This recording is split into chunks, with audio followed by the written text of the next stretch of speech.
All right, happy Thanksgiving. I'm going to talk about some things that I have gratitude toward. It's an interesting year for me because for the first time in I don't know how long, I actually feel grateful for having 4 days off during the Thanksgiving weekend. Yesterday I was just tired out of just bombed out of my mind. I've been working 6-day weeks. And I've also been cramming some personal projects. We got an art show coming up, and I know this doesn't sound like work for me, but I've been trying to connect with people here in the Phoenix area, and to me, actually connecting with people was the hardest job I ever do. Much harder than tutoring, making bismuth art, and I so it's been a very tough 2-3 weeks for me.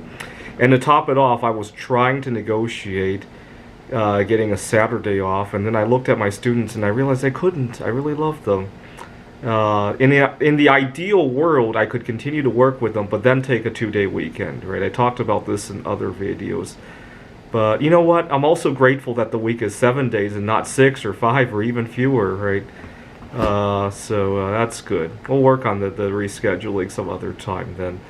I expect to live another 10,000 years anyway. I talked about this in other videos, why it's possible to live tens of thousands of years. Go watch my video. Just look up my channel, why I want to live to be 10,000. I showed the math, the statistics and the math behind it, and how I plan to do it.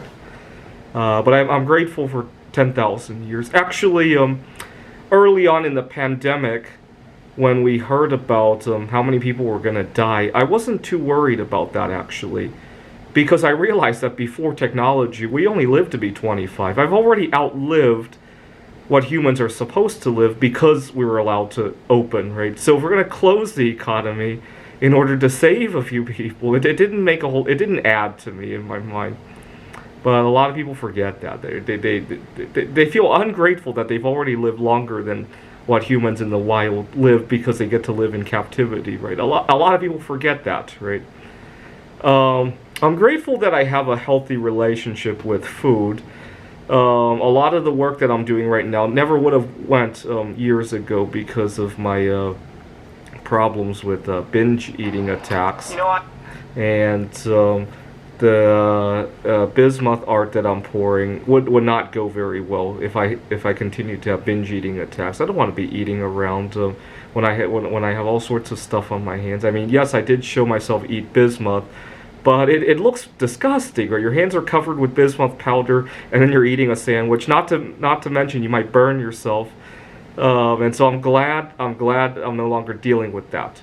It has allowed me to do a lot of interesting things like the bismuth art, like taking long distance walks. I finally went out for a walk this morning now that I have some shorter hours this week.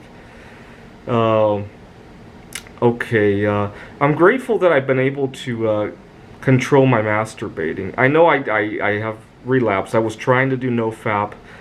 I went 69 days, but I relapsed, and I tried to do it again, and it has not stuck, let's put it that way. And I now masturbate maybe 2 or 3 times a week. But you know what? The masturbating that I'm doing 2 or 3 times a week now is a very different kind of masturbating than the ones that I was doing 5 times a day back in the day. And the reason it's different is because I find that I'm able to control where and when it happens, right? I can go to work, I can go to a meeting, I can pour bismuth. Oh, I definitely don't want to be masturbating when doing the bismuth art, right? Eating I might be able to do, but definitely not masturbating, right? You don't want to burn your body parts, right? And what else? I've been able to do other things and have more control. The reason I want to go back to NoFap isn't so much control anymore. It's that when I wasn't fapping, it forced me to open other channels in my life, right? It's kind of like if you go on a diet and you have to not consume certain foods, it forces you to reopen your taste buds, right? When I wasn't masturbating, for the first time in 15 months, I went on a date, right? And not that I would want to mess with people in terms of sexuality. I do want a partner in life. Unfortunately, people look for a sexual relation. And I'm grateful that there's probably 3 or 4 billion other solosexuals out there, but I'm hoping that they will eventually come out of the closet and we can have a partnership of some sort. I do want somebody to live with eventually and to share a life with. I just don't want the sexual and the childbearing component of that. I'm grateful that I'll live long enough to see that.